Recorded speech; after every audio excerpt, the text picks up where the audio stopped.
You won't last a week without us. Those 7 words sliced through the air like a knife. My daughter-in-law, Brittany, stood in the center of my living room with the confidence of a queen scolding her servant. One hand was pressed to her hip, her lips pursed in a smug little smirk, and her other hand was pointed directly at me, like I was a misbehaving child who needed discipline. For a moment, I just stared at her, and then I laughed. Not the joyful kind of laugh, not even the sarcastic kind. It was the quiet, breathy laugh of a woman who had lived through enough storms to recognize a mosquito pretending to be a hurricane. I wasn't laughing at her words. I was laughing at the ridiculousness of her believing them. This 32-year-old woman, who'd been married to my son for barely 5 years, genuinely thought she had power over me. She genuinely thought she was the reason I survived, why I functioned, why I existed. She genuinely thought I needed her. Me. I'm 68 years old. I have lived through losing my husband, the love of my life. I survived raising 2 children alone, both through their rebellious teenage years. I survived 3 recessions that swallowed people whole. I survived a heart attack that nearly took me out. I survived moving halfway across the country with nothing but determination and a beat-up SUV. And Brittany, with her acrylic nails, staged Instagram photos, and reheated inspirational quotes, believed I couldn't last a week without her? It would have been adorable if it wasn't so insulting. She took a dramatic sip of her overpriced latte, lifted her chin and said, "Since your husband is gone, we're all you have. You need us. And honestly, I'm tired of doing everything for you for free." My eyebrow twitched. Everything? For free? I blinked at her in genuine confusion and asked, "Doing what exactly?" She smirked. A slow, ugly, triumphant smirk. The kind of expression someone wears when they think they've finally gained control over you. Existing in my presence. The words were so absurd that for a moment, I thought she was joking. But her face didn't change. Not even a twitch of humor. Not even a flicker of awareness at how insane she sounded. She meant every word. She really believed simply allowing me to be in the same room as her was a service. She genuinely believed she was the center of my universe. That I would crumble without her. And that right there was the moment something inside me snapped. Not in anger. Not in fear. Not in weakness. It was the snap of a chain breaking. The snap of a rope being cut loose. The snap of a woman who had been patient long enough. Because what Brittany didn't know, what she'd never bothered to learn, is that I spent my entire youth fighting for everything I ever had. I fought for respect, for stability, for my marriage, for my children's education, for every inch of peace I ever managed to carve out in this world. And I was done letting a girl half my age talk to me like I was some helpless, fragile little relic cluttering her life. I watched her pace around my living room, talking as if it belonged to her. "This house is too big for you," she continued. "You shouldn't be alone at this age. It's irresponsible. You need to move in with us. We've already talked about it." Talked about it? They had been planning behind my back, deciding things for me, assuming ownership over my home and my life.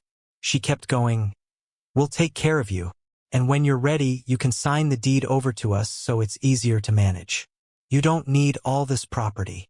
Her words turned cold then, a tone I'd never heard from her before. And honestly, it's better if someone responsible controls your finances. Responsible. She had the nerve to call herself responsible while wearing a brand new designer purse and shoes she clearly couldn't afford. The credit card debt she thought I didn't know about practically screamed from her social media photos. My hands trembled. Not from fear, but from a rage so steady it felt like fire warming my bones. Everything suddenly connected. The sudden, forced kindness. The frequent visits. The insistence on helping with paperwork. The way she hovered near my mail. The whispers with my son when they thought I couldn't hear. They didn't care about me. They cared about my house. They cared about my savings. They cared about the inheritance they thought was coming. But most of all, they cared about the version of me they thought existed. A weak, lonely old woman with no backbone and no options. They had no idea who they were dealing with. I stood up slowly, feeling decades of strength gather inside me like a storm rising. "Brittany," I said calmly, "you have absolutely no idea what I'm capable of surviving." She rolled her eyes. "You won't last a week without us." Her arrogance hung in the air like the smell of burnt plastic. And that exact moment was when I decided she would learn the most painful lesson of her life. I didn't need them. I never had. And because she pushed too far, because she underestimated me, she had just lit the match that would burn her entire empire of control, manipulation, and lies to the ground. She thought I wouldn't last a week without her? She was about to learn what happens when you underestimate a woman who has survived everything life ever threw at her. I wouldn't just survive. I would win, and I would make sure her empire collapsed piece by piece. Until she finally understood the truth, I was never the one who needed her. She was the one who couldn't survive without me. After Brittany left that day, slamming the door so hard a picture frame rattled off the wall, I stood in the center of my quiet living room and let everything sink in. Her words, her tone, her threats wrapped in fake concern. I replayed the moment she pointed at me as if she owned me, as if my age made me powerless, as if she believed my husband's death had broken me completely. But what she didn't realize was simple. I had been broken before, and every time I rebuilt myself stronger. I walked around the house slowly, touching the memories embedded in every wall. The family photos on the mantle, the quilt my husband and I made on our 25th anniversary. The old wooden table where we ate thousands of meals together. This house wasn't a burden, this house wasn't too big. This house wasn't a responsibility I couldn't handle.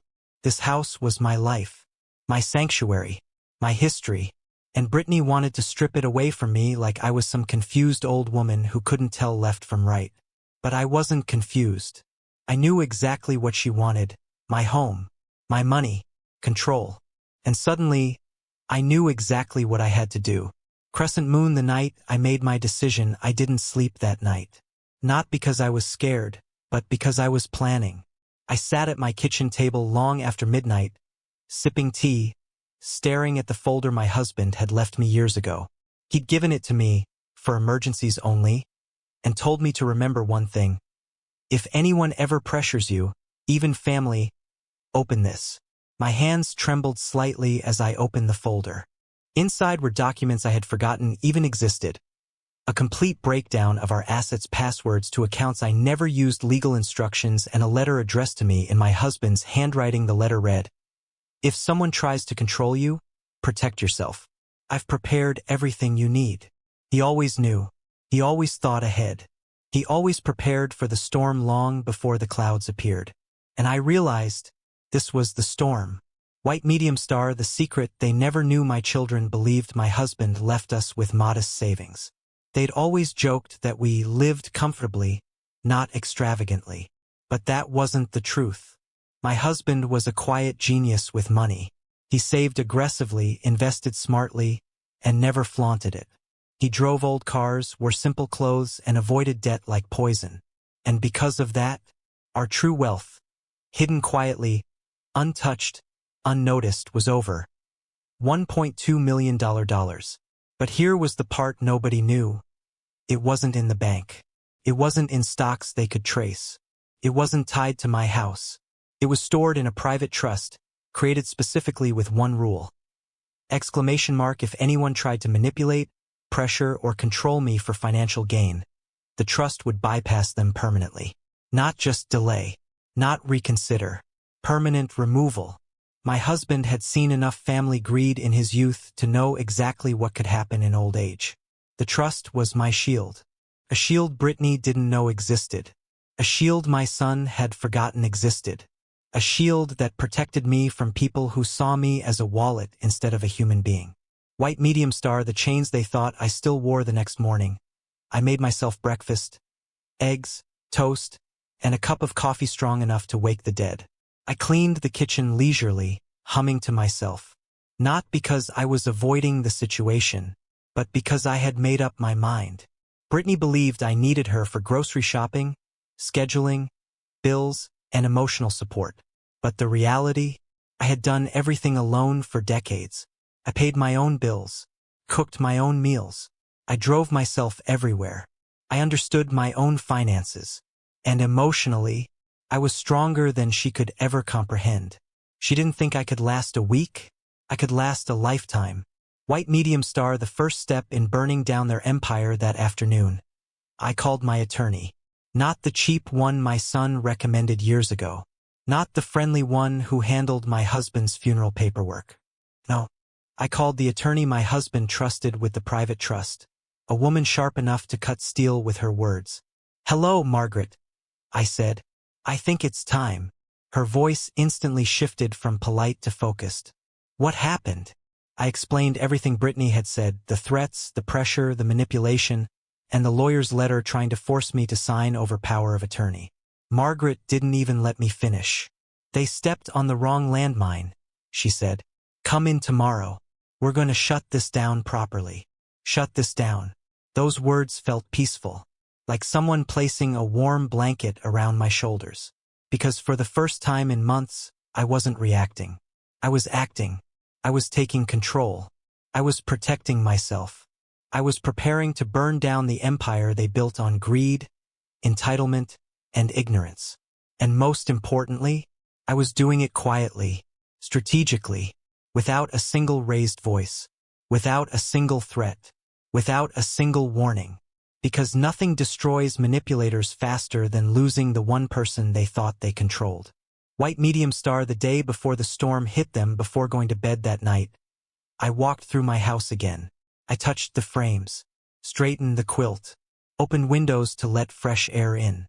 This home was mine. Not because the deed said so. Not because my husband built it with me. Not because of the memories inside it. It was mine because I fought for it. I kept it alive. I paid for every inch of it with effort and love. And now, no entitled woman was going to take it from me. As I stood near the staircase, looking over the railing, one thought settled warmly in my chest. You don't survive 68 years by being weak. You survive by being unstoppable. And tomorrow, Brittany was going to learn exactly what that meant. The next morning, I woke with a calmness I hadn't felt in months. Not fear, not anxiety, not even sadness, just clarity. When you finally accept someone's true intentions, the pain turns into purpose. I got dressed, fixed my hair, and drove myself to my attorney's office. As I walked through those glass doors, Margaret, my trust lawyer, was already waiting. She didn't greet me with a handshake. She greeted me with a folder. "I've prepared everything," she said. "Today, we take your life back." And that's exactly what we did. White medium star, the legal firewall. For the next 3 hours, we created layers of legal protection so thick and airtight that even a judge would applaud the strategy. Here's what we filed. Heavy checkmark, a full cease and desist preventing my daughter-in-law and my son from making any legal or financial requests on my behalf.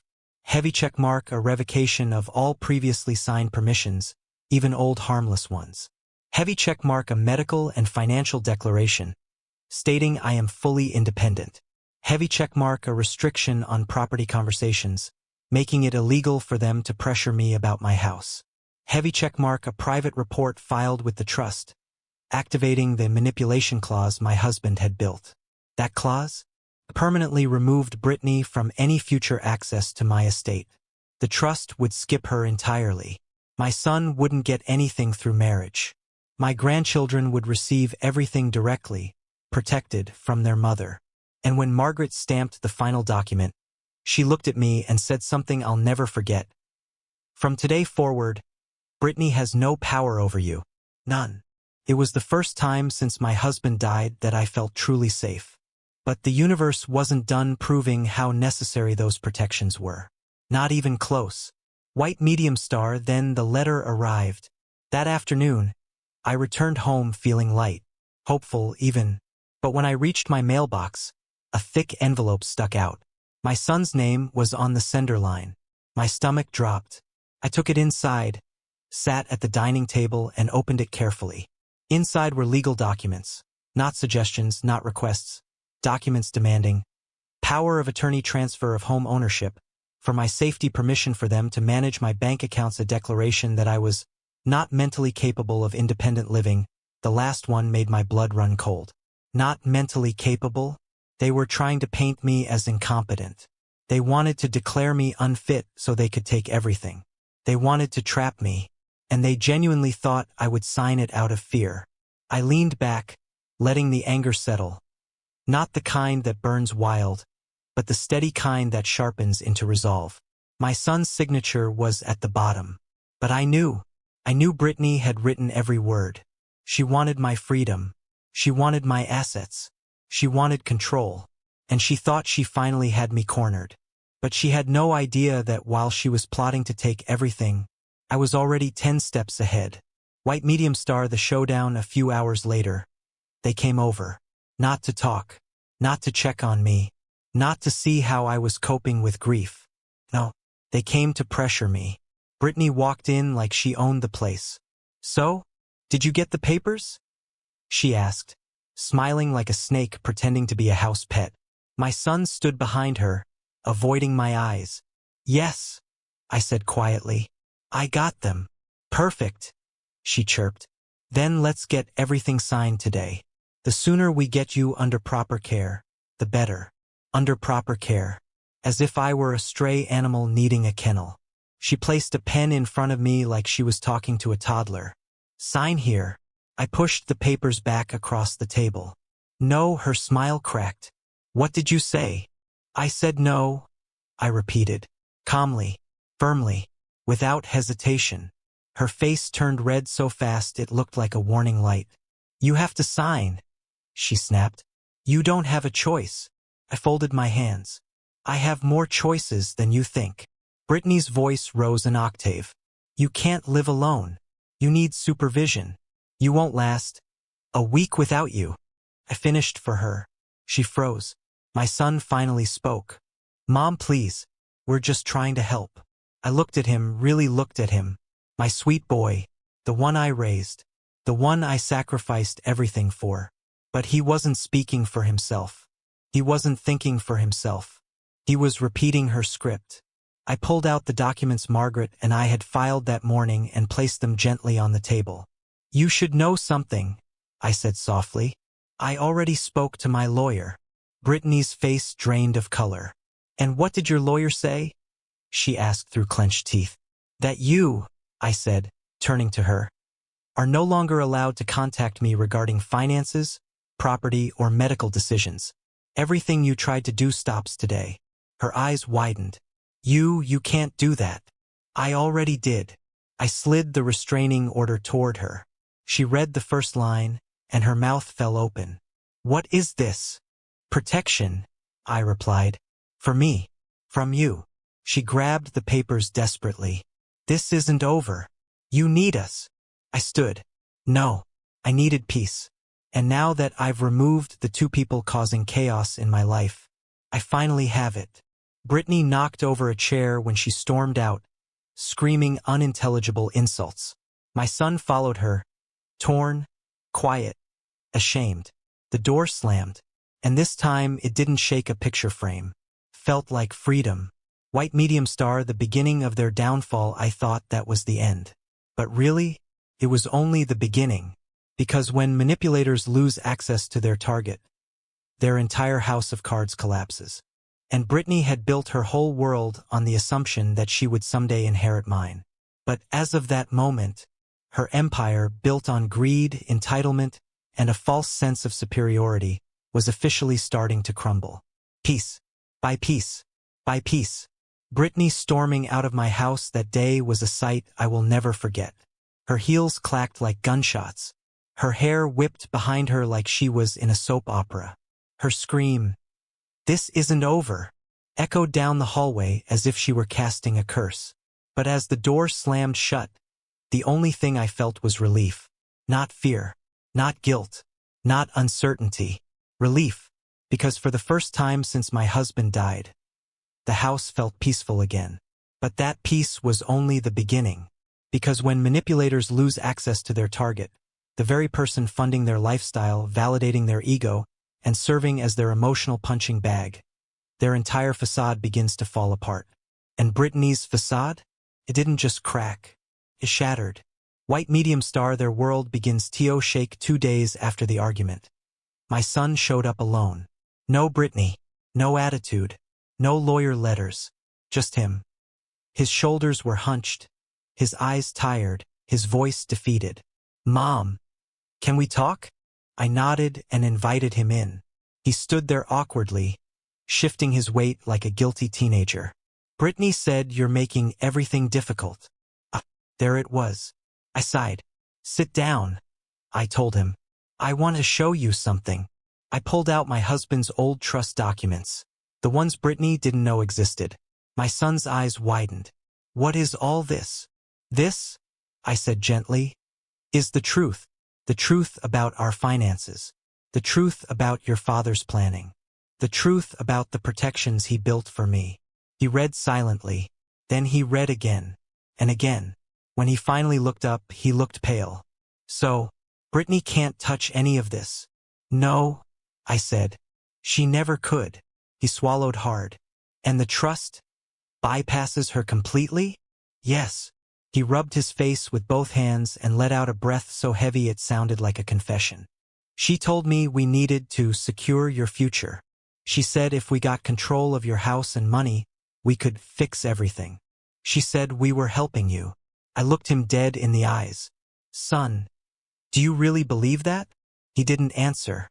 He didn't have to, because the guilt on his face said everything.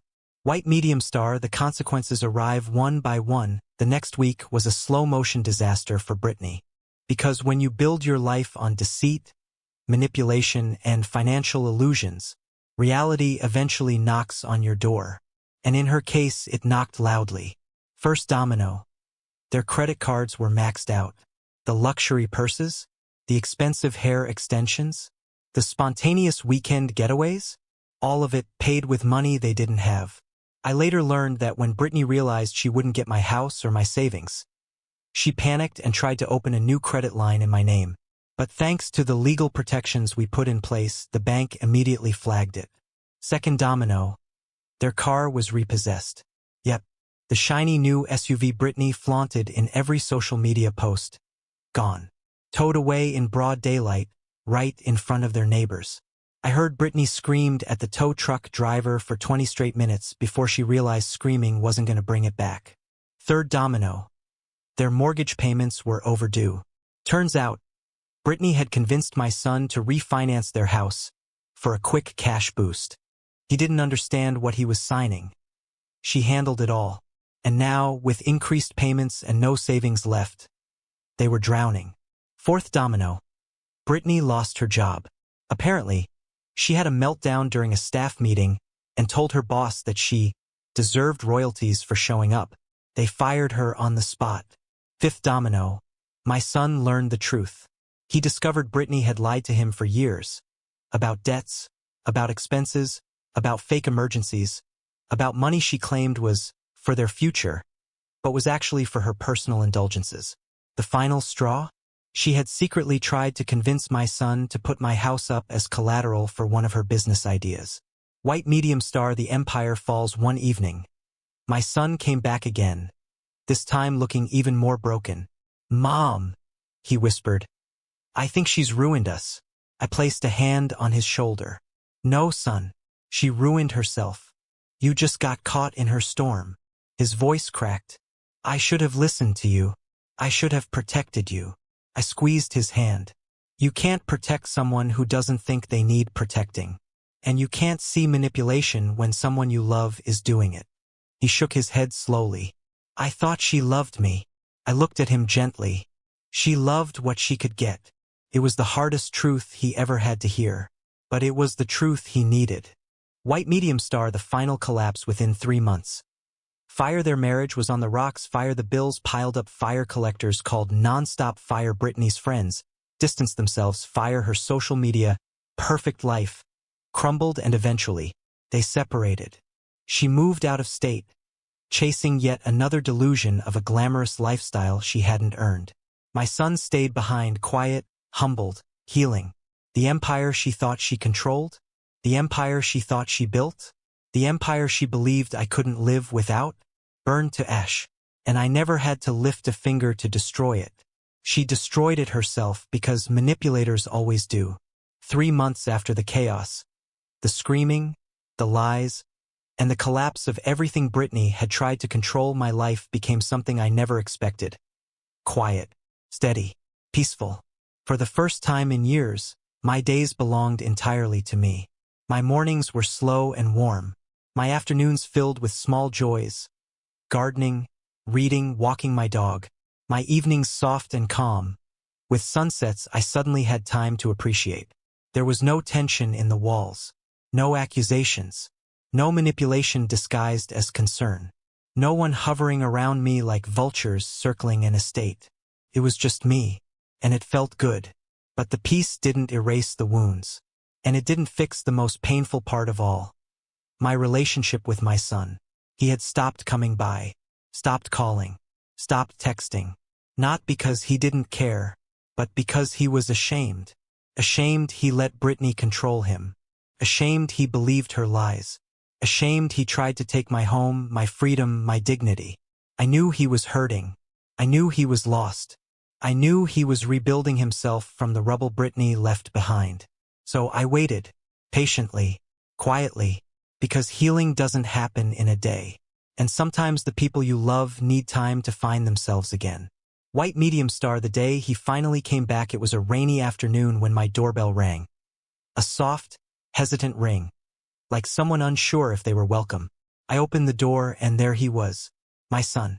But not the version Brittany molded. Not the version filled with ego, pressure, and superiority. This time, he stood alone, his shoulders slumped, his eyes red, his clothes wrinkled. He looked like a man who'd seen the truth for the first time and didn't know how to live with it. "Mom," he whispered, voice trembling.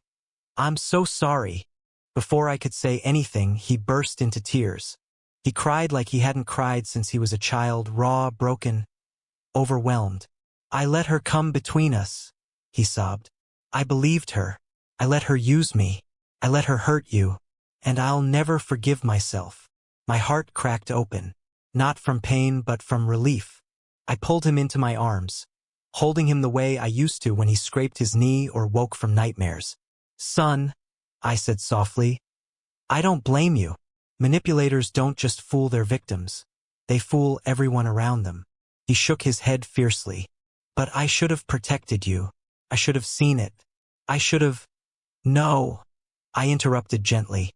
"You should have lived, and learned, and grown. And you did." He leaned into me, exhausted, defeated, but finally free. When he finally pulled back, he wiped his face and whispered, "I want to fix this. I want to make things right. I don't want to lose you." I smiled. "You never lost me," I said. "You just got lost yourself. And now you're back." For the first time in a long time, he smiled too. A real smile. A son's smile. Not Brittany's puppet smile.